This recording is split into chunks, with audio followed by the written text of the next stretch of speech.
दोस्तों नमस्कार। मैं डॉक्टर रघुवीर सिंह मौर्य। आप देख रहे हैं मेरा यूट्यूब चैनल जीके मौर्य 1972 सफलता का दूसरा नाम।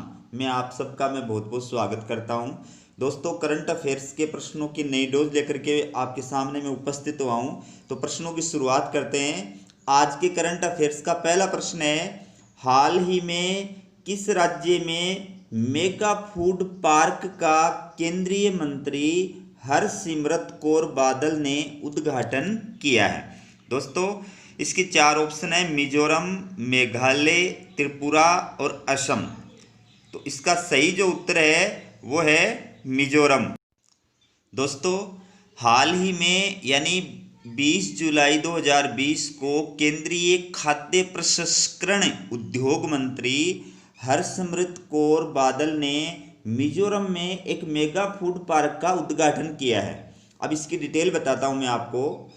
मिजोरम का ये पहला मेगा फूड पार्क है। इसकी लागत है 75 करोड़ रुपए और इससे 25,000 किसानों को लाभ होगा और 5,000 रोजगार के नए अवसर सृजित होंगे। और ये पार्क कहाँ स्थित है? ये मिजोरम में कोलासिब जिले में स्थित है। कोलासिब जिले में। दोस्तों मिजोरम के राज्यपाल हैं PS श्रीधरन। मिजोरम के मुख्यमंत्री है जोरमथांगा। और मिजोरम में विधानसभा की सीटें हैं 40। दोस्तों दूसरा प्रश्न है, भारतीय वायुसेना कमांडरों का सम्मेलन 22 से 24 जुलाई 2020 को कहां आयोजित किया जा रहा है? इसके चार ऑप्शन दिए हुए हैं, जम्मू कश्मीर, हरियाणा, नई दिल्ली और उत्तर प्रदेश। दोस्तों इसका सही उत्तर है नई दिल्ली। दोस्तों वायुसेना के कमांडरों का सम्मेलन यानी AFCC Indian air force commander conference का आयोजन 22 से 24 जुलाई 2020 तक वायुसेना का जो मुख्यालय है, जिसको वायु भवन के नाम से जाना जाता है, नई दिल्ली में स्थित है। तो वहां पर और ये कॉन्फ्रेंस जो है उसका आयोजन किया गया था। इस कॉन्फ्रेंस की थीम है, मतलब विषय है, अगले दशक में भारतीय वायुसेना। अच्छी तरह याद रखना, अगले दशक में भारतीय वायुसेना, ये इस सम्मेलन की थीम है। इस सम्मेलन का उद्घाटन रक्षा मंत्री राजनाथ सिंह के द्वारा किया गया था और इसकी अध्यक्षता वायुसेना के प्रमुख RKS भदौरिया ने की थी। दोस्तों वर्तमान में वायुसेना के प्रमुख है RKS भदौरिया। वायुसेना प्रमुख को बोला जाता है एयर चीफ मार्शल। दोस्तों अगला प्रश्न है, कोविड-19 के मद्देनजर सीरो सर्वे हाल ही में किस राज्य में कराया गया है? चार ऑप्शन है, महाराष्ट्र, बिहार, राजस्थान, नई दिल्ली। दोस्तों इसका सही उत्तर है नई दिल्ली। दोस्तों दिल्ली में कोविड-19 संक्रमण के बढ़ते मामलों के मद्देनजर रक्त संबंधी सर्वेक्षण यानी सीरोलॉजी, आपकी स्क्रीन पे लिखा है सीरोलॉजी। सीरोलॉजी का मतलब होता है रक्त संबंधी सर्वेक्षण। तो ये कराया गया था। तो ये सर्वे 27 जून से 10 जुलाई के बीच में कराया गया था और इस सर्वे को कराने वाली संस्था का नाम है NCDC। स्क्रीन पे लिखा हुआ है NCDC। इसका फुल फॉर्म है national centre for disease control. तो NCDC ने दिल्ली सरकार के साथ मिलकर के और ये सीरो सर्वे कराया था। दोस्तों सीरो सर्वे क्या होता है? इसमें सीरोलॉजी यानी ब्लड सीरम जांच का इस्तेमाल कर किसी आबादी या समुदाय में ऐसे लोगों की पहचान की जाती है जिनमें किसी संक्रामक रोग के खिलाफ एंटीबॉडी विकसित हो जाती है। दोस्तों अगला प्रश्न है, हाल ही में लोकसभा में सरकारी मुख्य सचेतक किसे नियुक्त किया गया है? तो इसके ऑप्शन है, राकेश सिंह, शिव प्रताप सिंह, रणदीप गुलेरिया और इनमें से कोई नहीं। दोस्तों इसका सही उत्तर है राकेश सिंह। दोस्तों संसद के दोनों सदनों में हर पार्टी का अपना एक दलीय सचेतक होता है। तो सत्ता पक्ष का जो दलीय सचेतक होता है उसको बोलते हैं सरकारी मुख्य सचेतक, व्हीप। हर पार्टी के मुख्य सचेतक को बोलते हैं व्हीप। ठीक है। तो लोकसभा में वर्तमान में राकेश सिंह को और सरकारी मुख्य सचेतक नियुक्त किया गया है। राकेश सिंह मध्य प्रदेश से लोकसभा के सदस्य हैं। और इसके साथ ही राज्यसभा में शिव प्रताप शुक्ल को सरकारी मुख्य सचेतक नियुक्त किया गया है और ये उत्तर प्रदेश से राज्यसभा के सदस्य हैं। दोस्तों, सचेतक पद का उल्लेख न तो संविधान में किया गया है और न संसद के नियमों में किया गया है, बल्कि यह संसदीय सरकार की परंपराओं पर आधारित एक पद होता है और इसकी नियुक्ति संबंधित राजनीतिक दल के द्वारा की जाती है। इसका प्रमुख कार्य होता है सदन में अपनी पार्टी के सदस्यों को आदेश और निर्देश देना और पार्टी के खिलाफ गतिविधियां करने वाले या पार्टी के आदेश का उल्लंघन करने वाले के विरुद्ध जो है अनुशासनहीनता की कार्यवाही की सिफारिश लोकसभा अध्यक्ष या संबंधित सदन के सभापति को करना। दोस्तों, अगला प्रश्न है, द रिचेस्टा नामक पोर्टल द्वारा 10 people you don't want mess with list 2020 में किस भारतीय को शामिल किया गया है? 4 ऑप्शन दिए गए हैं। अभिनेता अक्षय कुमार, अभिनेता विद्युत जामवाल, अभिनेता सनी देओल, अभिनेता सलमान खान। इसका सही उत्तर है अभिनेता विद्युत जामवाल। दोस्तों, हाल ही में द रिचेस्ट नामक पोर्टल द्वारा दुनिया भर के ऐसे स्टार्स की लिस्ट जारी की गई है जिनसे पंगा लेना महंगा पड़ सकता है। 10 व्यक्तियों की इस लिस्ट में भारत के युवा अभिनेता विद्युत जामवाल को शामिल किया गया है। भारत की तरफ से शामिल होने वाले विद्युत अकेले शख्स हैं। इस लिस्ट में रूस के राष्ट्रपति व्लादिमीर पुतिन को भी शामिल किया गया है, जो ताइक्वांडो में डेन ब्लैक बेल्ट हैं, और बेयर ग्रिल्स को भी शामिल किया गया है। बेयर ग्रिल्स एक मशहूर एडवेंचर हैं।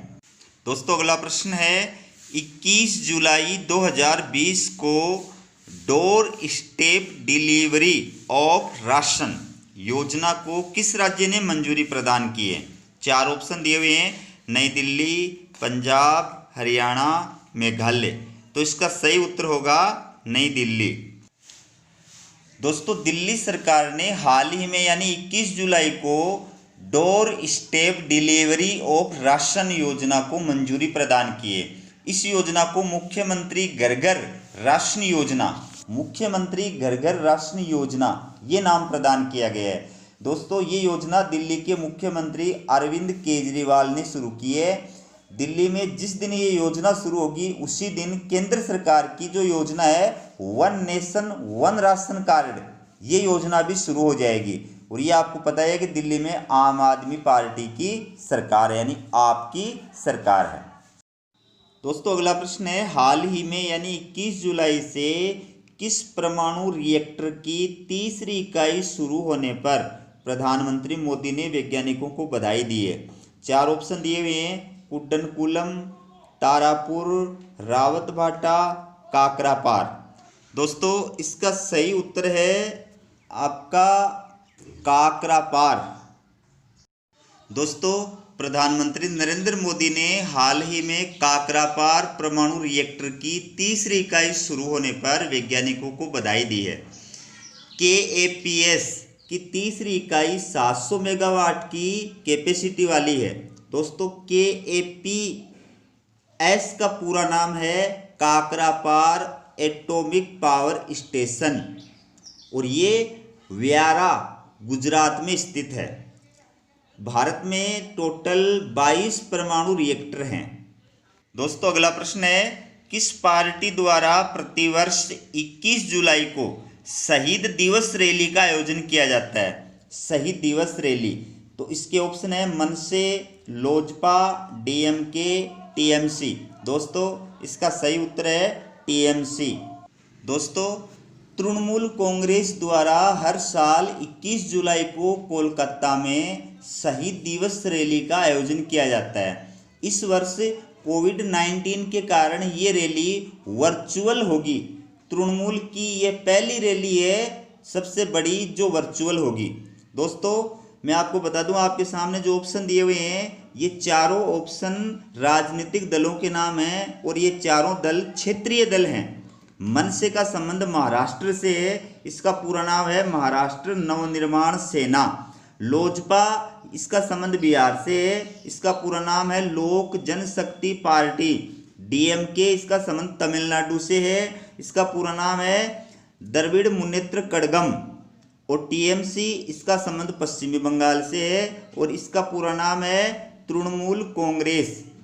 दोस्तों, टीएमसी क्षेत्रीय दल है, इसकी वर्तमान अध्यक्ष ममता बनर्जी है।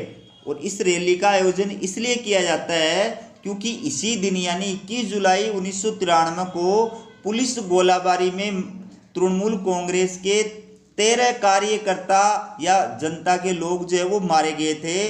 तो उनकी याद में जो है 21 जुलाई को और ये रैली जो है शहीद दिवस रैली के रूप में आयोजित की जाती है। दोस्तों, अगला प्रश्न है, निम्न में से भारत के किस परमाणु ऊर्जा स्टेशन ने अपनी स्थापना के 50 वर्ष पूरे कर लिए हैं? 4 ऑप्शन दिए गए हैं, रावतभाटा, तारापुर, काकरापार, कुड्डनकुलम। तो इसका सही उत्तर है तारापुर। दोस्तों, तारापुर परमाणु ऊर्जा स्टेशन महाराष्ट्र में स्थित है और इसकी स्थापना अक्टूबर 1969 में अमेरिका के सहयोग से की गई थी। इसमें परमाणु ऊर्जा से बिजली बनाने का कार्य किया जाता है। तो इस रिएक्टर की पहली और दूसरी इकाई ने और 50 वर्ष जो है पूरे कर लिए हैं। दोस्तों, मैं आपको ये भी बता दूं कि भारत का पहला जो परमाणु रिएक्टर है उसका नाम है अप्सरा। अच्छी तरह याद रखना, भारत का पहला परमाणु रिएक्टर है उसका नाम है अप्सरा और उसकी स्थापना 4 अगस्त 1956 में महाराष्ट्र में हुई थी और ब्रिटेन के द्वारा इसमें परमाणु ईंधन की आपूर्ति की गई थी। जबकि भारत का पहला परमाणु ऊर्जा स्टेशन है तारापुर जो महाराष्ट्र में स्थित है। और ये 4 जो ऑप्शन दिए गए हैं, तो रावतभाटा परमाणु ऊर्जा केंद्र जो है राजस्थान में, तारापुर ये महाराष्ट्र में, काकरापार जो है ये आपका गुजरात में है और कुड्डनकुलम ये जो है तमिलनाडु में स्थित है। दोस्तों, आज का लास्ट प्रश्न है, हाल ही में यानी 22 जुलाई 2020 को राज्यसभा के नवनिर्वाचित सांसदों को शपथ किसने दिलाई है? तो इसके 4 ऑप्शन है, राष्ट्रपति ने, राज्यसभा के सभापति ने, राज्यसभा के उपसभापति ने और सरकार के राज्यसभा में मुख्य सचेतक ने। दोस्तों, इसका सही उत्तर है राज्यसभा के सभापति ने। दोस्तों, हाल ही में राज्यसभा के नवनिर्वाचित सांसद जो है वो चुन करके आए हैं, 45 उनकी संख्या है। तो इन नवनिर्वाचित सांसदों को राज्यसभा के सभापति ने शपथ दिलाई थी। और ये आपको पता है कि राज्यसभा के वर्तमान में सभापति हैं उपराष्ट्रपति जिनका नाम है वेंकैया नायडू। दोस्तों, राज्यसभा के सदस्यों का जो चुनाव होता है वो 6 वर्ष के लिए होता है। कार्यकाल राज्यसभा का 6 वर्ष होता है, लेकिन इसके 1/3 सदस्य हर दूसरे वर्ष के बाद में हट जाते हैं और उनके स्थान पर उतने नए चुन लिए जाते हैं। तो कभी भी सभी सदस्यों का एक साथ जो है वो चुनाव नहीं होता है। ठीक है दोस्तों, मेरे करंट अफेयर्स के प्रश्न आपको कैसे लगे कमेंट करके अवश्य बताएं। अगर वीडियो को सब्सक्राइब नहीं किया है तो सब्सक्राइब जरूर करें। धन्यवाद।